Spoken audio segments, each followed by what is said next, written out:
నమస్కారం. ఆలోచనామృతికి స్వాగతం. అజిత్ పవార్ రాజకీయ దురంధరుడు, ఇవాళ విమాన ప్రమాదంలో చనిపోయిన వ్యక్తి గురించి 4 మాటలు మాట్లాడుకుందాం. ఆయన మరణానికి, ఆయన కుటుంబానికి మనం సంతాపం వ్యక్తం చేస్తూ ఆలోచన టీవీ ఛానల్ ద్వారా మరి వారి రాజకీయ చరిత్ర ఏమిటి, ఎట్లా ముగిసింది చూద్దాం. 1959 జూలై 22న ఆయన బారామతి జిల్లాలో పుట్టారు. దాంతోపాటు వారి బాబాయ్ అంతకుముందే రాజకీయాల్లో ఉన్నారు, శరద్ పవార్ గారు. కనుక వారి అడుగుజాడలు నడుస్తూ మొట్టమొదటిగా 23 ఏళ్ల వయసులోనే ఒక షుగర్ ఫ్యాక్టరీ పాలక వర్గంలో డైరెక్టర్గా ఉన్నారు.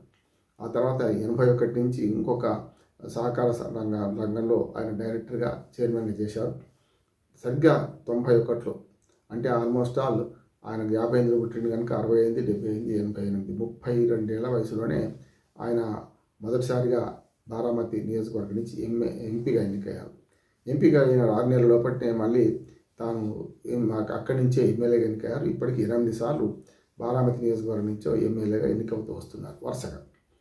అట్లాగే 6 సార్లు ఉప ముఖ్యమంత్రిగా పనిచేసిన అనుభవం ఉంది. 3 రోజుల పనిచేసిన కూడా 3 రోజులు ఉప ముఖ్యమంత్రిగా ఉన్నారు. అంతకుముందు ఒకసారి ఏక్నాథ్ షిండే చీలకముందు, అంతకుముందు మంత్రివర్గంలో మొట్టమొదటిసారి ఏక్నాథ్ షిండే ముఖ్యమంత్రి అయిన సందర్భంలో పార్టీ జీలిపోతే ఫడ్నవీస్ మంత్రివర్గంలో 3 రోజులు ఫడ్నవీస్ గారు ముఖ్యమంత్రిగా, ఈయన ఉప ముఖ్యమంత్రిగా 3 రోజులు ప్రమాణ స్వీకారం చేసిన 3 రోజులకే పదవి నుంచి పోవాల్సి వచ్చింది. అట్లా మొత్తం మీద తన బాబాయ్ అయిన, తన పెదనాన్న అయిన శరద్ పవార్ మంత్రివర్గంలో ఉన్నారు. ఆ తర్వాత వరుసగా, అంటే అప్పటి చాలా ముఖ్యమైన నాయకులు మంత్రివర్గంలో కూడా వీరు మంత్రిగా పనిచేశారు. అందుకని 6 సార్లు డిప్యూటీ చీఫ్ మినిస్టర్గా, ఆయన కళ నెరవేరని కళ ఏమైనా ఉంటే ముఖ్యమంత్రిగా కాలేకపోయాడు. మొన్న కూడా చాలా ఊహాగానాలు వచ్చినాయి. ఒకవేళ బీజేపీకి పూర్తి మెజార్టీ రాకపోతే ఇటుపక్క అటుపక్క చూస్తే మళ్ళీ ఏక్నాథ్ షిండేనో లేకుండా అజిత్ పవార్ ముఖ్యమంత్రి అవుతారని ఊహాగానాలు చేసుకున్నాం.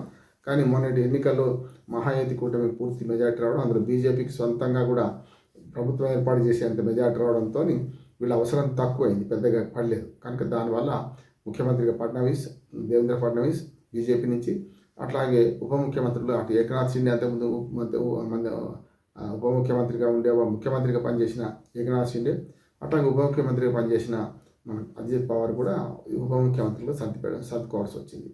అట్లా చూసుకుంటే దేవేంద్ర ఫడ్నవీస్ కూడా గతంలో ముఖ్యమంత్రిగా 5 ఏళ్ళు పూర్తి చేసుకొని మరి రెండు పార్టీ చీలికలు చేసి మొత్తం మీద అప్పటి కాంగ్రెస్ మద్దతుతో ఏర్పడిన ప్రభుత్వాన్ని రద్దు చేయించి వీళ్ళు ఎన్నికైనప్పుడు కూడా మరి ఉప ముఖ్యమంత్రిగా దేవేంద్ర ఫడ్నవీస్ కూడా సర్దుకున్నాడు కదా. అట్లా ఒకరినొకరు పరస్పరం సహకరించుకుంటూ చేస్తున్న క్రమంలో మరి అజిత్ పవార్ గురించి చెప్పాలంటే రాజకీయంగా ఇన్ని పదవులు ఇన్ని రోజులు చేసిన 4 దశాబ్దాల 91 అంటే సరిగ్గా ఆల్మోస్ట్ ఆల్ 4 దశాబ్దాల అనుభవం, రాజకీయ అనుభవం. దాంతో అజాతి శత్రువు, ఎక్కడ కూడా వివాదాస్పదుడు కాడు. చాలాసార్లు అంతెందుకు తన సొంత పెదనాన్ననే విమర్శించి, మన శరద్ పవార్ని విమర్శించి బయటకు వచ్చి పార్టీ చీలిక తెచ్చాడు. పార్టీ చీలికలో కూడా ఆయన కీలక పాత్ర వహించి అసలైన ఎన్సీపీ, నేషనలిస్ట్ కాంగ్రెస్ పార్టీ తనదే అని నిరూపించుకున్నారు. గడియారం గుర్తు తనకే స్టడీ చేసుకున్నాడు. చూశాం. అంటే శరద్ పవార్ అసలు పార్టీ పెట్టిన వాడే ఇవాళ తన పార్టీ కాకుండా పోయింది చూసినాం.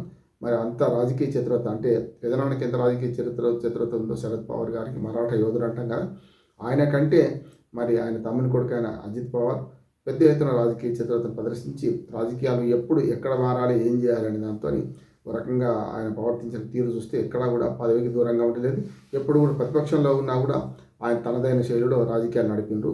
అటువంటి అజిత్ పవార్ శకం ఇప్పటికి ముగిసింది. ఆయన జీవితం చాలించబడ్డది. ఇవాళ జనవరి 28, 2026 రోజు విమాన ప్రమాదంలో చనిపోవడం చాలా బాధాకరం. అటువంటి ఒక రకంగా చెప్పాలని మహారాష్ట్ర రాజకీయాలకు పెద్ద లోటు అంటున్నాను నేనైతే. ఎందుకంటే సమయం పాటించి ఒక రకంగా ఏ పార్టీ అధికారంలో ఉన్నా తనదైన శైలిలో రాజకీయాలు నడిపిన అజిత్ పవార్ మరణం దేశానికి కూడా తీరని లోటు, ముఖ్యంగా మహారాష్ట్ర ప్రజలకు తీరని లోటు అని భావిస్తూ వారి కుటుంబానికి సంతాపం వ్యక్తం చేస్తున్నాను. నమస్కారం.